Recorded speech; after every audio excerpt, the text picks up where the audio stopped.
இப்படி தினந்தோறும் மாலையை அணிந்து தந்தை இல்லாத நேரத்தில் தன்னுடைய அழகை அப்படி கண்ணாடியிலே கண்டு மகிழ்ந்திருக்கின்ற ஆண்டாள் நாச்சியாருடைய செய்கை ஒரு நாள் வெளிப்பட்டு விட்டது. பெரியாழ்வாருக்கு பெரிய அதிர்ச்சி. இறைவனுக்கு இந்த அர்ப்பணிக்கப்படுகின்ற ஒரு பொருள் பிரிதொருவரால் தீண்டப்படுவதற்கு உரியது அல்லவே. தன்னுடைய மகள் அணிந்து கொண்ட மாலையை கொண்டு போய் நாம் இறைவனுக்கு அணிவிப்பதாக என்று மிகுந்த கவலை கொண்டு மகளை கண்டித்து அன்றைய தினம் அவர் வடபெரும் கோயிலுடைய பெருமாளுக்கு மாலையை கொண்டு போகவில்லை. அவருக்கு மிகுந்த கவலை. இறைவிலே அவருடைய கனவிலே இறைவன் தோன்றினார். ஏன் இன்றைய தினம் நீர் மாலை கொண்டு வரவில்லை என்று கேட்டார். நடந்ததை சொல்லிவிட்டார் பெரியாழ்வார் கனவிலேயே. பெருமாளே, தங்களுக்கு என்று சாத்துவதற்காக கட்டப்பட்ட மாலை என்னுடைய மகள் அணிந்து கொண்டதன் விளைவாக அதை தங்களுக்கு கொண்டு வந்து சமர்ப்பிக்க என்னுடைய உள்ளம் ஏற்கவில்லை என்று. ஆழ்வாரே, அதுதான் எனக்கு மகிழ்ச்சியானது, அதுதான் நான் விரும்பும் மனமுடையது. ஆகவே உன் மகள் சார்த்திய மாலையை கொண்டு வருவதுதான் முறையானது என்று இறைவன் கனவிலே தெரிவித்தவுடன், இறைவன் தன்னுடைய கனவிலே வந்து தெரிவித்ததற்காக மகிழ்ந்ததை விட தன்னுடைய மகள் மேலே அவர் காட்டக்கூடிய அருளும் தன்னுடைய மகள் இறைவன் மேல் கொண்டிருக்கின்ற பக்தியும் பெரியாழ்வாரை அதிக அளவுக்கு திகைக்க வைத்தன என்றால் அது மிக இல்லை. ஆகவே அடுத்த நாள் முதல் அப்படியே செய்ய முற்பட்டு விட்டார். இப்போது இறைவனுக்கு தினந்தோறும் தன்னுடைய மாலையை சூடிக்கொள்வதிலே ஒரு பெரிய மகிழ்ச்சி. அது ஆண்டாள் நாச்சியாராலே அணிந்து கொள்ளப்பட்ட மாலை என்று. அப்படி இறைவனிடத்திலேயே இறைவனே விரும்பி அந்த மாலையை கொண்டு வர வேண்டும் என்று சொல்லக்கூடிய அளவிற்கு பக்தி ஆண்டாள் நாச்சியாரிடத்தில் அமைந்து விட்டது. அதனால்தான் பட்டர் அருளி செய்கிற போது, பணித்து எழுந்த நப்பிண்ணை மார்பு என்னும் மறைச்சாரலில் கண் வளரும் கண்ணனை துயில் உணர்த்தி மறைமுடிகளின் தெளிந்த பொருளாகிய தன்னுடைய அன்பை ஓதி உணர்த்தி சூடிக்கலைந்த மாலையால் விலங்கையிட்டு வழக்காடி இன்பம் துய்க்கும் கோதையவளுக்கே ஆகுக மீண்டும் மீண்டும் இவ்வணக்கங்கள் என்று ஒரு தனியன் அருளி செய்தார். அன்னவயர் புதுவை ஆண்டாள் அரங்கற்கு பண்ணு திருப்பாவை பல்பதியம் இன்னிசையால் பாடிக் கொடுத்தாள் பாமாலை பூமாலை சூடிக் கொடுத்தாலை சொல்லு என்று உயர்கொண்டால் அருளி செய்திருக்கின்ற திருப்பாடல் அவள் பாடிக் கொடுத்த பெருமையோடு கூட சூடிக் கொடுத்த பெருமையையும் சுட்டிக்காட்டுவது. பெரியாழ்வாருக்கு பெரிய சிக்கல். ஆண்டாள் நாச்சியார் நிச்சயமாக இறைவனையே தான் திருமணம் செய்து கொள்வேன் என்று உறுதியாக இருக்கிறாள். இது ஊரெல்லாம் பரவிவிட்டது. கேலி பேசுவார்கள் அல்லவா, திருமாலையாவது ஒரு பெண் போய் திருமணம் செய்து கொள்வதாவது என்று. அப்பேற்பட்ட பேச்செல்லாம் கூட வழங்க தொடங்கிவிட்டது. இன்னும் சில பேர் கிண்டலும் கேலியும் கூட செய்ய ஆரம்பித்து விட்டார்கள். இந்த கோதையை கொண்டு போய் அப்படியே அந்த இறைவனோடு பாடி வீட்டில் இருத்தி விட வேண்டியதுதானே என்று கிண்டல் செய்ய ஆரம்பித்து விட்டார்கள். அதை பெரியாழ்வார் பாடுகிறார். நாடும் ஊரும் அறிவதே போய் நல்ல துழாய் அலங்கள் சூடி நாரணன் போம் இடம் எல்லாம் சோதித்து உழிதருகின்றாள். கேடு வேடுகின்றார் பலர் உணர், கேடு வேண்டுகின்றார் பலர் உணர். இந்த உலகத்தில் இப்படி ஒரு நிலைமை இருக்குமானால் அதை பற்றி கிண்டல் கேலி செய்யக்கூடியவர்கள் பல பேர் இருப்பார்களே. கேடு வேண்டுகின்றார் பலர் உளர், கேசவனோடு இவளை பாடி காவல் இடுமின் என்று பார் தடுமாறினதே. இவ்வாறு இந்த உலகம் பேசத் தொடங்கிவிட்டதே என்கின்ற ஒரு குறிப்பையும் அவருடைய பாடலிலே இருந்து பெறுகின்ற போது ஆண்டாளுடைய முயற்சி நமக்கு மிக தெளிவாக ஆதாரமாக தெரிகிறது. இன்னொரு முக்கிய விஷயம், அவள் திருமாலையே திருமணம் செய்து கொள்வேன் என்கின்ற முடிவுக்கு வந்தபோது நமக்கு ஏற்படுகின்ற சந்தேகம், இறைவனை ஒரு பெண் அடைய முடியுமா என்று நாம் எழுப்புகின்ற சந்தேகம் நம் எல்லாரையும் விட ஆண்டாள் நாச்சியார் உள்ளத்திலேயே ஒரு போராட்டமாக அமைந்துவிட்டது என்பதை தெரிந்து கொள்ள வேண்டும். அவனே இந்த சந்தேகத்தை எழுப்பிக் கொள்ளுகிறான். நான் ஒரு போராட்டத்தில் ஈடுபட்டிருக்கிறோம் என்று ஆண்டாள் நாச்சியாருக்கு புரிகிறது. இறைவனோ ஒரு காட்டவில்லை, ஆனால் உள்ளத்தில் புகுந்து மிகுந்த பக்தி என்கின்ற அன்பை ஏற்படுத்தி விட்டான். அவனை அடைந்தே தீர வேண்டும். என்ன செய்வது? மண்ணு பெரும்புகள் மாதவன் மாமணி வண்ணன் மணிமுடி மைந்தன் தன்னை உகந்தது காரணமாக என் சங்கு இழக்கும் வழக்கு உண்டே. நான் அந்த பெருமானை விரும்பிவிட்டேன் என்பதால் அவன் ஏற்படுத்தக்கூடிய அன்பின் காரணமாக என்னுடைய கையில இருக்கிற வளையல்கள் கழலுகின்றனவே. இதை ஒரு சாதாரண ஆதாரம் என்று கூட சொல்லலாம். ஆண்டாள் நாச்சியார் உள்ளத்திலேயே ஒரு போராட்டம் ஏற்பட்டு விட்டதற்கு சான்று, வெள்ளை வெளி சங்கு இடம் கையிற் கொண்ட விமலன் எனக்கு உருக்காட்டான். நான் விரும்புகின்ற குற்றமற்றவன் விமலன், வெள்ளை வெளி சங்கு இடங்கையிற் கொண்ட விமலன் எனக்கு உருக்காட்டான். சரி, உருவை கண்ணுக்கு தெரியுமாறு காட்டாமல் இருக்கிறவன் உள்ளத்தாலும் உணரப்பட முடியாதவனாக இருந்து விட்டான் என்கிற முடிவுக்கு வந்து விட்டால் சிக்கல் இல்லை. ஆனால் உள்ளம் புகுந்து என்னை நைவித்து நாளும் உயிர் பெய்து கூத்தாட்டு காணும். அவன் உருவை காட்டவில்லையே தவிர அவனுடைய பெருமைகளை எல்லாம் நான் உணருமாறு என்னுடைய உள்ளத்திற்குள்ளே புகுந்து விடுகிறான். நான் அவனை பெற முடியுமா பெற முடியாதா என்று என்னுடைய உள்ளத்திலே ஏற்பட்ட அன்பு காரணமாக முயல்கின்ற பொழுதெல்லாம் என்னுடைய நிலை அவனுக்கு ஒரு கூத்தாக தெரிகிறது. என்னை கூத்தாட்டி வைக்கிறான் என்று ஆண்டாள் நாச்சி பாடியிருக்கின்ற இந்த வரிகள் தன்னுடைய முயற்சியில் இறைவனை அடைந்தே தீர வேண்டும் என்பதில் ஆண்டாள் நாச்சியார் உறுதியாக இருந்தார் என்பதை காட்டுவது. இன்னும் கொஞ்சம் ஆண்டாள் நாச்சியாருடைய பாசனத்திற்குள்ளேயே புகுந்து ஒரு ஆதாரத்தை தேட வேண்டும். இறைவன் உருக்காட்டவில்லை, அவனை அறிய முடியுமா முடியாதா என்கின்ற சந்தேகம் வருகிற பொழுது அறிந்து விடலாம் என்கிற நம்பிக்கையை ஆண்டாள் நாச்சியாருக்கு ஏற்படுத்தியது ருக்மிணி கல்யாணம். அதை ஆண்டாள் நாச்சியார் தன்னுடைய பாசுரத்திலே அழகாக குறிப்பிட்டிருக்கிறார். விதர்ப்ப தேசத்து அரசன் பீஷ்மகன், அவனுக்கு 5 மகன், ஒரே மகள். அந்த மகள் தான் ருக்மிணி. ருக்மிணி ஆண்டாளை போலவே பெருமாளுடைய பெருமையெல்லாம் திருமாலுடைய பெருமையெல்லாம் கேட்டு கண்ணனுடைய பெருமையெல்லாம் கேட்டு கண்ணனையே அடைய வேண்டும் என்பதிலே தீர்மானமாக இருந்தவள். ஆனால் அவள் எண்ணத்திற்கு அவளுடைய தந்தையும் சாதகமாக இருக்க முடியவில்லை. காரணம், அவள் தமையன்களுக்குள்ளே ஒருவனாக வழங்கக்கூடிய ருக்மி என்கின்றவன் கண்ணனுக்கு கண்டிப்பாக ருக்மிணியை கொடுக்கக்கூடாது, சிசுபாலனுக்குத்தான் கொடுக்க வேண்டும் என்று முடிவெடுத்து விட்டான். ருக்மி என்கின்றவன் கருத்துக்கு மாறாக அவனுடைய தந்தையும் போக முடியவில்லை.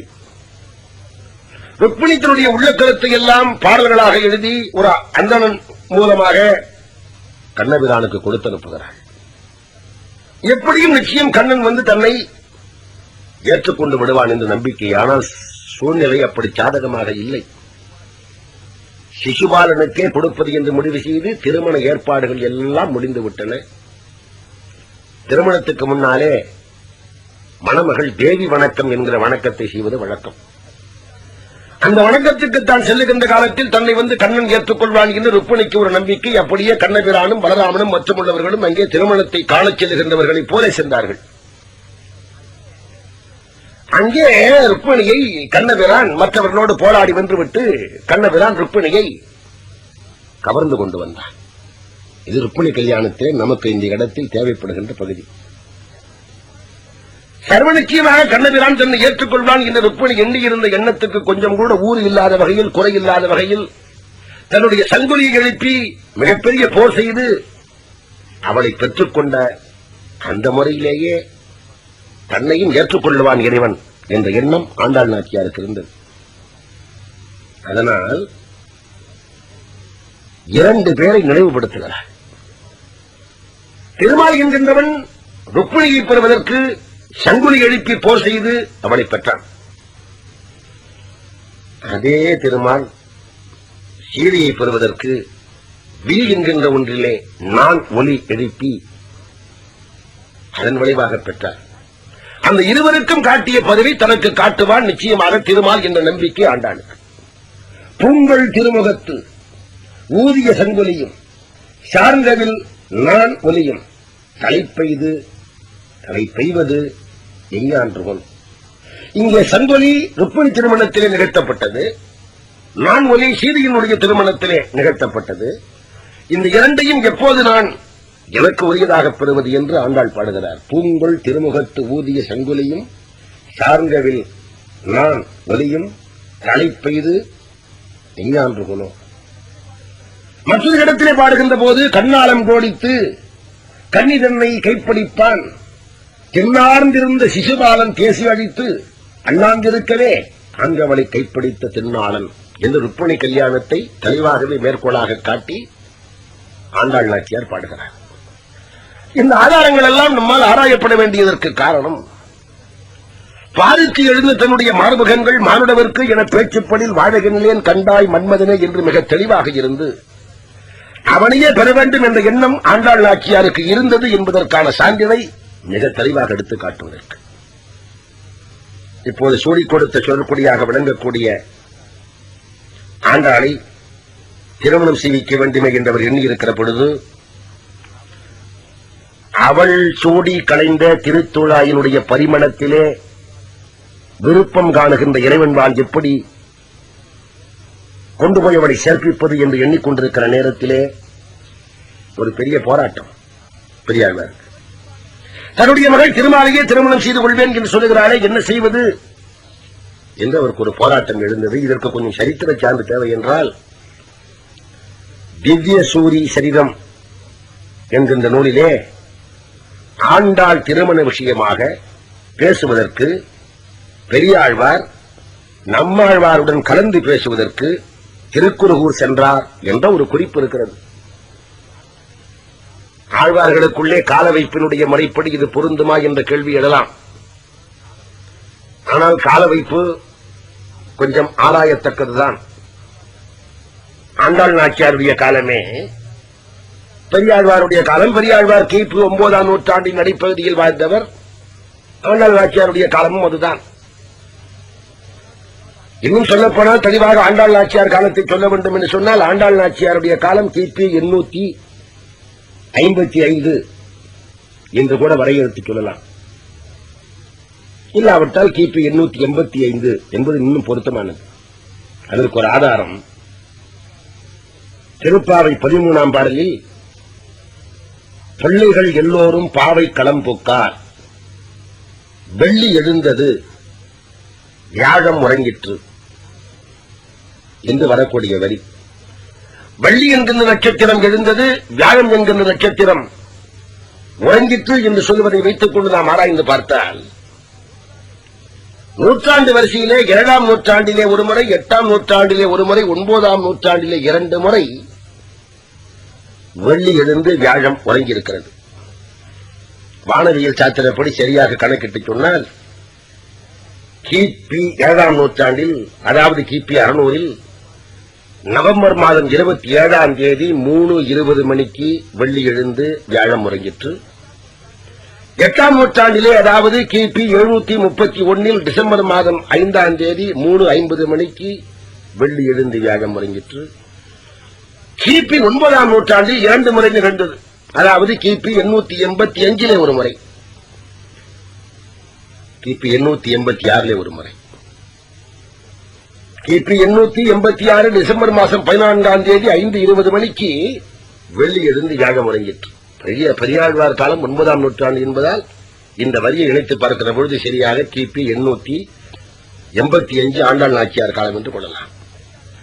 இப்படி சரியாக கால வரையறை செய்து பார்க்கின்ற போது நம்மாழ்வாருடைய காலமும் பெரியாழ்வார் காலமும் பொருந்துமா என்கிற வரலாற்று கேள்வி ஒரு பக்கம் இருக்க, திவ்ய சூரி சரிதத்தை அவ்வளவு சீக்கிரம் நம்மால் புறக்கணித்து விட முடியாது. ஆகவே பெரியாழ்வார் தன்னுடைய மகள் ஆண்டாள் இறைவனை விரும்பியிருக்கிறாளே, எப்படி அவளுக்கு திருமணம் செய்விப்பது என்பதை நம்மாழ்வாரிடத்திலே கேட்க போனார் என்பதை ஒரு ஆதாரமாக நாம் கொண்டால் ஆண்டாள் நாச்சியாருடைய வாழ்க்கையிலே இருந்த தெளிவுக்கு இது ஒரு ஆதாரமாக விளங்கும். ஆண்டாள் நாச்சியார் இடைப்பட்ட காலத்தில் நாராயணனையே எண்ணியிருக்கிறாள், திருமாலையே எண்ணியிருக்கிறாள், தனக்கும் இறைவனுக்கும் திருமணம் நடந்துவிட்டதாகவே எண்ணியிருக்கிறாள். ஆண்டாள் தனக்கு எல்லாம் வல்ல இறைவனோடு திருமணம் நடந்துவிட்டதாகவே எண்ணுவதற்கு காரணம் அவளுடைய உறுதி. விஷ்ணு சித்தர் ஆண்டாளை அழைத்து சொன்னார், நீ இறைவனை விரும்புகிறாய், திருமாலை விரும்புகிறாய், அவன் 108 திருப்பதிகளிலும் வீட்டிருக்கிறவன் அல்லவா? அப்படி 108 திருப்பதிகளிலும் வீட்டிருக்கின்ற பெருமானிலே எந்த பெருமானை நீ விரும்புகிறாய்? எந்த பெருமானுக்கு உன்னை திருமணம் செய்து கொடுப்பது? அவர் கேட்டார். இந்த வாய்ப்பை நன்றாக பயன்படுத்திக் கொண்டு இறைவனுடைய குணாதிசயங்களை தன்னுடைய தந்தையின் வழியாகவே கேட்டு தெரிந்து கொள்வதற்கு இதைவிட வாய்ப்பு இல்லை என்று எண்ணுகிறார். ஆகவே தந்தையினிடத்தில் கேட்டார் கோதையார், எங்கெல்லாம் எழுந்தருள் இருக்கிறானோ இறைவன் அவருடைய சிறப்புகளை எல்லாம் எனக்கு எடுத்து கூறுங்கள் என்று கேட்டார். விட்டு சித்தரும் அவ்வாறு இறைவன் கோயில் கொண்டிருக்கின்ற திருமால் கோயில் கொண்டிருக்கின்ற பதிகள், அந்த பதிகளிலே அவனுடைய பெருமை இவற்றையெல்லாம் எடுத்து கூறிக்கொண்டே வருகிற போது வடமதுரையில் எழுந்தருளியுள்ள கண்ணவரான் வரலாற்றை கேட்டதும் கோதை நாச்சியாருக்கு மகிழ்ச்சிலிப்பு ஏற்பட்டது. திருவேங்கட பெருமானை பற்றி கேட்டதும் அவள் முகத்திலே மகிழ்ச்சி ஏற்பட்டது. திருமாலினம் சோலை அழகிறது வடிவழகை பற்றி கேட்டு தெரிந்து கொண்டதும் அவளுடைய மனம் மகிழ்ச்சி கொண்டது. திருவரங்க பெருநகருள் தென்னீர் பொன்னி திரைக்கையால் அடிவருட பள்ளி கொள்ளும் கருமணியை கோமளத்தை அரங்கப்பெருமானுடைய பெருமையை கேட்டபோது கோதையார் ஆனந்த பெருங்கடலில் மூழ்கினார். அரங்கநாதனையே மனதில் நிறுத்தி அவனுக்கே தன்னை மணப்பெண்ணாக நிச்சயப்படுத்த வேண்டும் என்ற எண்ணத்தை தெரிவித்தார். பெரியாழ்வார் என்ன செய்வது என்ற திகைப்பில் இருக்கிறார். ஆனால் திருவரங்க பெருமானியே தான் அறிந்து விட்டது போல மானசீகமாக திருமணங்களும் திருமண வைபவங்களும் நடந்துவிட்டன என்றே ஆண்டாள் எண்ணுகிறார். பெருமாளிடத்திலே சங்கு உண்டு. அந்த சங்கை முன்னிலைப்படுத்தி கேட்கிறார். இறைவனோடு இறைவனுடைய திருவாயோடு நெருக்கமான தொடர்புடையதல்லவா அந்த சங்கு? வேறு யாராலும் பெறப்பட முடியாத தகுதியை இந்த சங்கு பெற்றிருக்கிறதே. இறைவனுடைய வாய் அளவுக்கும் நெருக்கமாக செல்லக்கூடிய பெரும் பேச்சினை. ஆகவே அந்த வெண்சங்கை முன்னிறுத்தி கேட்கிறால் இறைவனுடைய திருவாய் எப்படி இருக்கும்? அது கற்பூரம் நாருமா, கமலப்பூ நாருமோ, திருப்பவள செவ்வாய்தான் திட்டித்திருக்குமோ? மறுப்பு வசித்த மாதவன் தன் வாய்ச்சுவையும் நாற்றமும் விருப்புற்று கேட்கின்றேன், சொல்ல ஆழி வெண்சங்கே என்று தான் விரும்பும் இறைவனுடைய திருவாய் எப்படி இருக்கும் என்று அந்த சங்கை முன்னிறுத்தி கேட்கிறாள். எல்லாம் மானசீகமாக திருமணம் நடைபெற்று விட்டதாகவே எண்ணுகிற எண்ணங்கள். அதோடு மட்டுமல்லாமல் திருமண வைபவமே நடந்து விட்டதாக எண்ணுகிறாள், கணக்காளுகிறாள். மத்தளம் கொட்டுகிறது, சங்கு ஊதுகிறார்கள். முத்துக்களால் வேயப்பட்டிருக்கின்ற பந்தல் அமைக்கப்பட்டு விட்டது. அதிலே மென்மையாக வந்து மதுசூதனன் என்கின்ற பெருமான் திருவேங்கடத்தான் ஆண்டாளுடைய கையை பற்றிக் கொள்ளுகிறான். இவ்வாறு நான் கனவு கண்டேன் தோழி என்று ஆண்டாள் பாடுகிறார். மத்தளம் கொட்ட மரிசங்கம் நின்று ஊத முத்து உடைத்தாவும் நிறைதாழ்ந்த பந்தற்குள் மைத்துணன் நம்பி மதுசூதனன் வந்து என்னை கைத்தலம் பற்ற கணா கண்டேன் தோழி நான். அவ்வாறு மதுசூதனன் கைத்தலம் பற்றியது மட்டுமல்லாமல் அம்மி மிதிக்கின்ற வைபவமும் திருமண வைபவமும் நிகழ்ந்து விட்டதாகவே எண்ணுகிறார். இந்த ஒரு பிறவியில் மட்டுமல்லாமல் ஏழு பிறவியிலும் நம்மை ஆளக்கூடியவன், நம்மையே உடையவன் நாராயணன். அவனே நம்பி அவன் செம்மை உடைய திருக்கையால் என்னுடைய பாதங்களை பற்றி அம்மியிலே வைக்க நான் அதை மிதிக்க கணா கண்டேன் தோழி. இன்னைக்கும் ஏழு பிறவிக்கும் பற்று ஆவான் நம்மை உடையவன் நாராயணன் ஆவான் நம்பி செம்மை உடைய திருக்கையால் தாழ் பற்றி அம்மி மிதிக்க கணா கண்டேன் தோழி நான். இந்த பாசுரங்கள் எல்லாம் பின்னர் நடைபெற வேண்டிய திருமண வைபவங்கள் எப்படி நடந்தாலும் தன் உள்ளத்திலே நீண்ட காலமாக வலித்துக் கொண்ட பெருமானோடு தன்னுடைய திருமணம் நடந்து விட்டதாகவே ஆண்டாள் நாச்சியார் உறுதியான முடிவுக்கு வந்துவிட்டார் என்பதற்கு சான்றாக விளங்கக்கூடிய பாசுரங்கள். அவனை அடைந்தே தீர வேண்டும் என்கிற உறுதிமொழியை காட்டக்கூடியது. திருவரங்கநாதனுடைய பேரழகை எல்லாம் ஆண்டாள் அகக்கண்களிலே பார்த்து பார்த்து ஆனந்த பரவசம் கொண்டார். நீங்காத இந்த பெருமானுடைய நினைவு அவரை வேதனை கொள்ள செய்துவிட்டது. மானசீகத்தினுடைய எல்லை கடந்து நிஜ வாழ்க்கைக்கு இடைப்பட்ட துயரம் அவரை கவத் தொடங்கிவிட்டது. எழிலுடைய அம்மனையீர் என் அரங்கத்து இன்னமுதர் குடல் அழகர் வாயழகர் கண்ணழகர் கொப்பூழி எழு கமல பூவழகர் எம்மானார் என்னுடைய கடல் வளையை தாமும் கடல் வளையே ஆக்கினரே. சங்கினாலே செய்யப்பட்ட வளையில் கையில் அணிந்திருக்கிறார். பொதுவாக பெண்களுக்கு தாங்கள் விரும்பும் நாயகனை எண்ணுகின்ற காலத்தில் உடல் இழைத்துவிடும் என்பது வழக்கம். அதனாலே கையிலே உள்ள வளையல் கழண்டுவிடும் என்பது இலக்கியத்தில் அடிக்கடி கூறப்படுகின்ற ஒரு குறிப்பு. சங்கால் செய்யப்பட்டு என்னுடைய கையில் அணியப்பட்டிருக்கின்ற வளை கழல் வளை. அது இறைவனை எண்ணுகின்ற போது கையை விட்டு கழன்று விடுகிறது. ஆகவே அது கழல் வளை. ஆகவே எழிலமல பூவழகர் எம்மானார் என்னுடைய கடல் வளையை தாமும் கடல் வளையே ஆக்கினரே. ஐப்பொருள்கள் முன்னமே கை கொண்டார். காவிரி நீர் செய்பொருள ஓடும் திருவரங்க செல்வனார் எப்பொருட்கும் நின்று ஆர்க்கும் எய்தாது நான்மறையும் சொற்பொருளாய் நின்றார் என் மெய்ப்பொருளும் கொண்டாரே. என்னுடைய உள்ளத்தை கொள்ளை கொண்டவர் என்னுடைய உடம்பையும் ஏற்றுக்கொண்டு விட்டார். அப்படி கொண்டு விட்டவர் உலகத்தவர் முன் தன்னை ஏற்றுக்கொள்ளாத ஒன்றே அவளுக்கு மிகப்பெரிய துயரத்தை தருகிறது. இந்த நிலையில்